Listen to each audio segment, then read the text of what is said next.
चांदनी और माया दोनों बहुत पक्की सहेलियां थीं। दोनों की उम्र अभी सिर्फ 10 साल की थी और सबसे गजब बात यह थी कि दोनों की शक्लें एक जैसी थीं। माया सीधी सादी लड़की थी जबकि चांदनी थोड़ी सी चालाक थी। एक रोज चांदनी ने माया से कहा, माया तू मेरा एक छोटा सा काम करेगी? चांदनी, हम दोनों ने आज तक एक दूसरे की बात नहीं टाली, तो आज कैसे टाल दूंगी? बता क्या काम है? मेरा आइसक्रीम खाने का बहुत मन है। शाम को मेरे घर वाले मुझे खेलने के लिए निकलने ही नहीं देते। तो ऐसा करना, शाम को जब बाहर निकलना तो गुन्नू चाचा की दुकान से हम दोनों के लिए आइसक्रीम ले आना, फिर हम दोनों एक साथ बैठकर खाएंगे। बस इतनी सी बात। तो टेंशन मत ले, शाम को मैं आइसक्रीम लेकर तेरे घर के बाहर मिलूंगी। इतनी बात बोलकर चांदनी अपने घर आ गई। थोड़ी देर बाद चांदनी अपने घर से निकली और सीधा आइसक्रीम वाले गुन्नू चाचा की दुकान पर चली गई। अरे गुन्नू चाचा, मेरे घर पर कुछ मेहमान आए हैं। मम्मी ने 5 आइसक्रीम मंगवाई है। हाँ हाँ चांदनी बेटा, ये रही तुम्हारी 5 आइसक्रीम। चाचा, इन 5 आइसक्रीम के पैसे मैं आज शाम को दे दूंगी। शाम को मैं फिर से आइसक्रीम लेने आऊंगी तो इसके पैसे और जो आइसक्रीम लूंगी उसके पैसे सब एक साथ दे दूंगी। आप मुझे बस याद दिला देना। आप तो जानते हो कि मैं बहुत भुलक्कड़ हूँ। हाँ हाँ चांदनी बेटा, ये तो मुझे अच्छी तरह से पता है कि तू बहुत भुलक्कड़ है। तू ये 5 आइसक्रीम लेकर जा, इसके पैसे शाम को मैं तुझसे ले लूंगा। चांदनी आइसक्रीम लेकर अपने घर आ गई। उसने अपने माँ बाप को आइसक्रीम खिलाई और बाकी की बची आइसक्रीम वो खुद खा गई। वहीं दूसरी तरफ शाम ढलने को थी। माया अपने घर से निकली। चांदनी को आइसक्रीम खाने का बहुत मन था और बेचारी शाम को वो घर से निकल नहीं पाती। इससे पहले कि रात हो जाए, मैं जल्दी से आइसक्रीम लेकर चांदनी के घर पहुंच जाती हूँ। माया भागकर आइसक्रीम वाले चाचा की दुकान पर पहुंच गई, लेकिन दोनों जुड़वा थी, इसलिए चाचा ने सोचा कि चांदनी ही है। अरे चाचा, 2 आइसक्रीम देना। हाँ बेटा, मुझे बताने की जरूरत नहीं है, मुझे पता ही है कि तुझे 2 आइसक्रीम चाहिए। ये ले। चाचा ने 2 आइसक्रीम माया को दे दी। माया ने 2 आइसक्रीम के पैसे उन्हें दे दिए और वहां से जाने लगी। तभी अचानक चाचा ने माया को रोक लिया। अरे बेटा, इसके पैसे तो तूने दे दिए, लेकिन सुबह जो तूने 5 आइसक्रीम ली थी उसके पैसे कौन देगा? चाचा, मैं तो आज पहली बार दुकान पर आई हूँ आपकी। मैंने 5 आइसक्रीम कब ली? तू हमेशा भुलक्कड़ की भुलक्कड़ ही रहेगी। तूने ही कहा था कि मैं भुलक्कड़ हूँ। मैं भूल जाऊंगी, इसलिए मुझे याद दिला देना। पर तुझे तो अभी भी याद ही नहीं आ रहा। हो सकता है चांदनी सुबह आइसक्रीम लेने आई हो और चाचा मुझे चांदनी समझ रहे हैं। कोई बात नहीं, वो मेरी पक्की सहेली है, मैं उसके पैसे दे देती हूँ। क्या सोचने लगी बेटा? कुछ नहीं चाचा, मैं बस याद करने की कोशिश कर रही थी। अब मुझे याद आ गया। ये लीजिए 5 आइसक्रीम के पैसे। माया आइसक्रीम लेकर चांदनी के घर पहुंच गई, लेकिन ये चांदनी का रोज का काम हो गया। माया सीधी सादी लड़की थी, इसलिए उसका फायदा उठाकर चांदनी हमेशा उधार दिया करती थी और माया पैसे दे दिया करती थी। बचपन में ये सब तो चलता ही रहता है।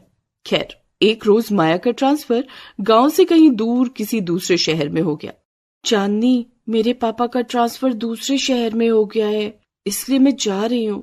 तेरी बहुत याद आएगी।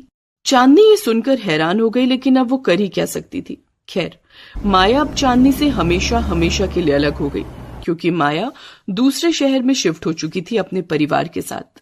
समय बीता और दोनों जुड़वा सहेलियां जवान हो गई। अरे माया बेटा, तू इतनी उदास क्यों है? हर एक लड़की को कभी ना कभी अपना मायका छोड़कर जाना ही पड़ता है। 1 महीने बाद तेरी शादी है, तो खुश रहा कर बेटा। नहीं पापा, मैं किसी दूसरी वजह से उदास हूँ। मैं तेरा बाप हूँ, मैं तेरे दिल की हर एक बात जानता हूँ। मुझे पता है कि तू अपनी बचपन की सबसे अच्छी सहेली को मिस कर रही है और अपनी शादी में उसे भी बुलाना चाहती है ना? ये सुनकर माया ने खुशी में अपने पिता को गले से लगा लिया। पापा, आपने तो मेरे दिल की बात जान ली। मैं बस इसी वजह से परेशान थी। तू परेशान मत हो, उस गांव से हमारा बहुत गहरा नाता है। अरे मैं वहीं पैदा हुआ था। उस गांव में मुझे भी बहुत सारे लोगों को तेरी शादी का कार्ड देना है। और चांदनी के पापा भी तो मेरे बहुत अच्छे मित्र थे, उनके घर भी मुझे कार्ड देने जाना है। कल तू भी मेरे साथ चलना और उस गांव में अपने पुराने दिन भी याद कर लेना। इसी बहाने मैं भी अपने पुराने दिन याद कर लूंगा उस गांव में। अगले दिन माया अपने पिता के साथ कार में बैठकर अपने पुराने गांव में पहुंच गई। माया चांदनी को देखते ही पहचान गई, क्योंकि अभी भी दोनों की शक्लें एक जैसी ही थी। दोनों एक दूसरे को गले लगाकर रोने लगी। माया, 15 साल बीत गए, लेकिन उसमें से एक दिन भी ऐसा नहीं था जब मैंने तुझे याद नहीं किया। मैंने भी तुझे हर पल याद किया, पर मेरे पास तो तेरा नंबर था और ना ही मैं अकेले इस गांव में आ सकती थी। खैर, मेरी शादी तय हो गई है और कार्ड देने के बहाने से कम से कम हम दोनों आपस में मिले तो। माया की बात सुनकर चांदनी हैरान हो गई और खुश भी। क्या बात कर रही है माया, मेरी भी शादी तय हो गई है। अच्छा, कब है तेरी शादी? मेरी शादी 15 दिसंबर को है। अरे चांदनी, ये तो बहुत अच्छी बात है, मेरी भी शादी 15 दिसंबर को ही है। किस्मत का खेल देख माया, हम अपने बचपन से हर काम एक साथ करते थे और देख हम दोनों की शादी भी एक ही दिन हो रही है। इसका मतलब हम दोनों एक दूसरे की शादी में तो आ नहीं पाएंगे। तभी चांदनी और माया के पिता वहां पर आ गए। बेटा, तुम दोनों एक दूसरे की शादी जरूर अटेंड कर पाओगी और शादी के बाद भी एक साथ ही रहोगी। अरे क्योंकि अभी अभी माया के पापा ने मुझे बताया कि जिस घर में तेरी शादी हो रही है उसी घर में माया की भी शादी हो रही है। उनके दोनों बेटों की शादी एक साथ हो रही है। बड़े बेटे मनोहर की शादी माया के साथ और छोटे बेटे की शादी तेरे साथ। ये सुनकर दोनों की खुशी का ठिकाना न रहा। अंकल, क्या वो दोनों भाई भी जुड़वाए हैं? अरे नहीं नहीं बेटा, उनके पिता इस दुनिया में नहीं रहे तो उनकी माँ ने एक साथ ही दोनों बेटों की शादी तय कर दी। पर उनके भी परिवार को ये नहीं पता है कि तुम दोनों बचपन की सहेली हो। तो इस तरह से दोनों की शादी एक ही मंडप के नीचे होने लगी। अब दोनों कन्याओं को बुलाइए। माया और चांदनी ने तय किया था कि दोनों ही शादी का जोड़ा एक जैसा ही पहनेंगी। इसीलिए कंफ्यूजन की वजह से चांदनी की जगह माया और माया की जगह चांदनी बैठ गई, जिससे दोनों के पति बदल गए। ये बात किसी को पता नहीं चली। चांदनी और माया ने घूंघट डाल रखा था, इसलिए वो भी इस बात से अनजान थी और दोनों की शादी हो गई। सुहागरात वाले दिन चांदनी घूंघट में बैठी थी। मुझे तो यकीन ही नहीं हो रहा है कि मेरी बचपन की जुड़वा सहेली माया की भी शादी इसी घर में हो गई। इतना सुनते ही मनोहर चांदनी से अलग हो गया और उससे बोला, इसका मतलब तुम माया नहीं हो? चांदनी ने घूंघट उठाकर देखा तो सामने मनोहर था, ना कि समीर। चांदनी बेड से उठकर नीचे आ गई। अरे ये क्या हो गया? इसका मतलब मेरी शादी समीर से ना होकर आपके साथ हो गई। इससे पहले कि कुछ अनर्थ हो जाए, जल्दी से समीर के कमरे में चलते हैं। मनोहर और चांदनी भागकर समीर के कमरे के पास आकर उसका दरवाजा खटखटाने लगे। समीर ने दरवाजा खोला। भैया, मैं आपके ही कमरे में आने वाला था। आपको पता है, बहुत बड़ी गड़बड़ हो गई है। इसका मतलब तुझे भी पता चल गया कि हम दोनों एक्सचेंज हो चुके हैं? हाँ भैया, पता नहीं इतनी बड़ी कंफ्यूजन आखिर कैसे हो गई। मेरी शादी चांदनी से होनी थी लेकिन माया से हो गई, और आपकी शादी माया से होनी थी लेकिन चांदनी से हो गई। अब इतनी बड़ी गलती का अंजाम आखिर कौन भुगतेगा? समीर, तू ऐसा कर, आज रात तू मेरे कमरे में आकर सो जा। चांदनी और माया को एक कमरे में सोने दे। कल सुबह होते ही पंडित जी से मिलते हैं। समीर और मनोहर एक कमरे में सो गए और दूसरी तरफ माया और चांदनी एक कमरे में सो गई। सुबह होते ही मनोहर ने दोनों परिवारों के साथ साथ पंडित जी को भी बुला लिया। मनोहर ने सारी बात अपने अपने परिवारों को और पंडित जी को बता दी। मुझे लगता है गलती से माया चांदनी की जगह बैठ गई होगी और चांदनी माया की जगह। दोनों ने एक जैसा जोड़ा पहन रखा था और शक्लें भी दोनों की एक जैसी ही है। शायद इसी वजह से कंफ्यूजन हो गई होगी। अरे पंडित जी, आप इतने एक्सपीरियंस आदमी हैं, आपसे भला इतनी बड़ी गलती कैसे हो गई? ये तो अच्छा हुआ कि बात हद से आगे नहीं बढ़ी और सुहागरात वाले दिन ही इन दोनों को सच्चाई पता चल गई, वरना अनर्थ हो जाता। हाँ पंडित जी, क्या अब इसका कोई इलाज नहीं है? बिल्कुल इलाज है। इसके लिए हमें कम से कम 4-5 घंटे का एक हवन करना होगा, जिससे मंत्रों और कर्म कांड के जरिए दोनों की शादी टूट जाएगी और उसके बाद फिर से दोनों की शादी करानी पड़ेगी। पंडित जी, मैं नहीं चाहता कि पूरे समाज के सामने फिर से हमारी शादी हो और इतनी बड़ी हरकत पूरी दुनिया जाने। जो भी करना है इसी छत के नीचे चुपके से हम लोग कर लेंगे।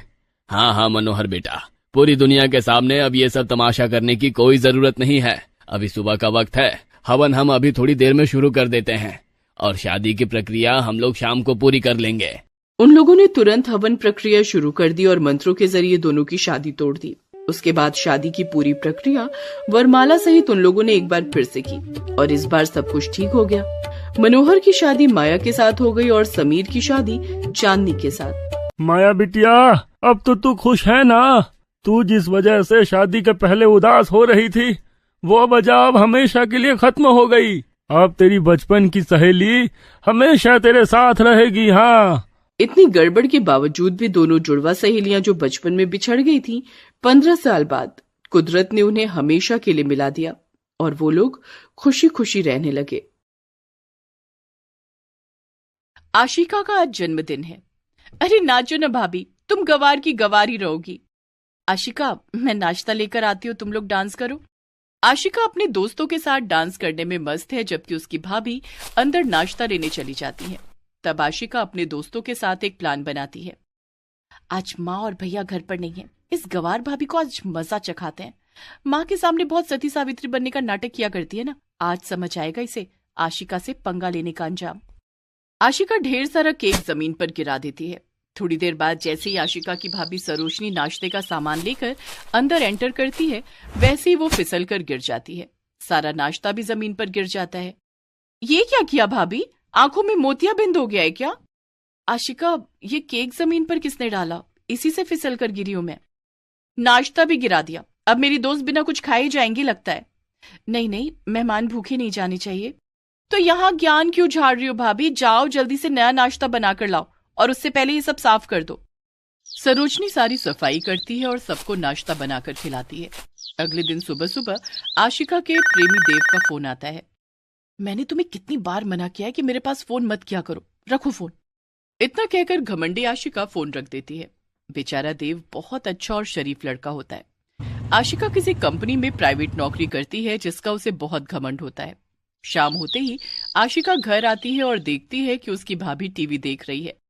भाभी, तुम्हारे पास दिन भर कोई काम धंधा तो रहता नहीं है, दिन भर टीवी देखा करती हो। बिजली का बिल आपके पिताजी देंगे।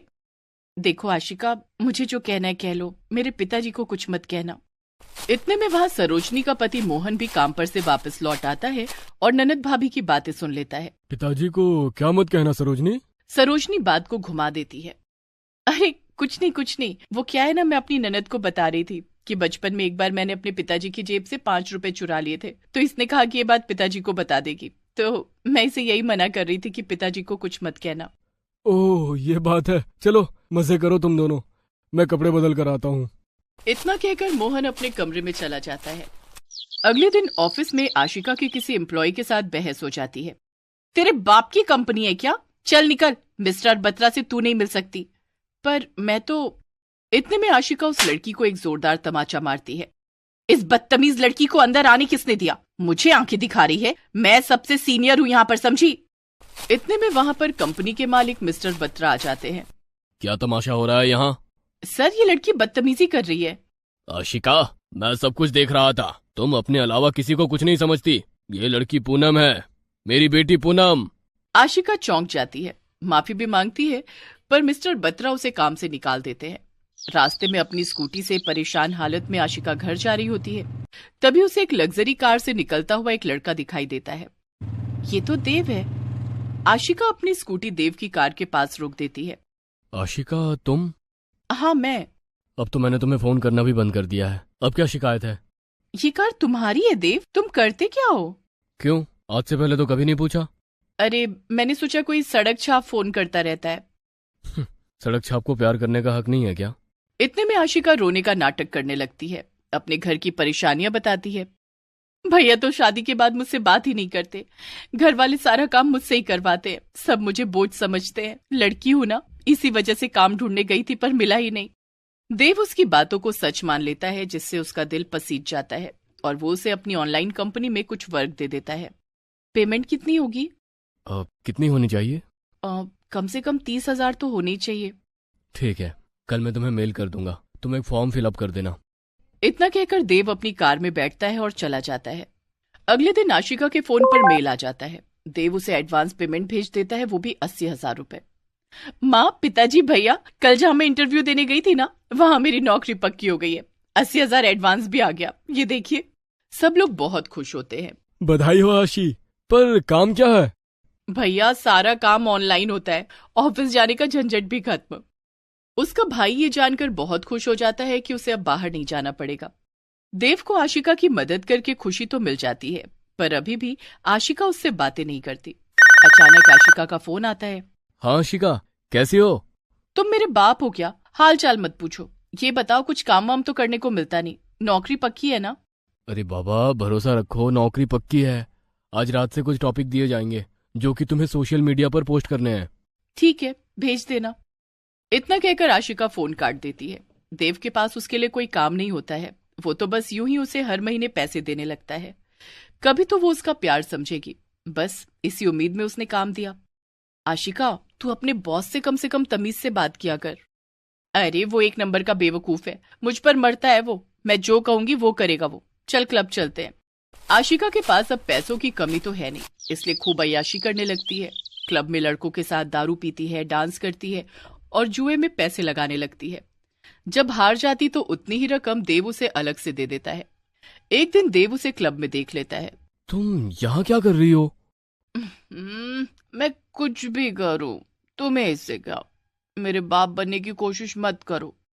देव उस वक्त कुछ नहीं बोलता है और वहां से चला जाता है। अब देव आशिका की फैमिली के बारे में पता करवाता है तो उसे पता चलता है कि उसकी फैमिली गरीब है।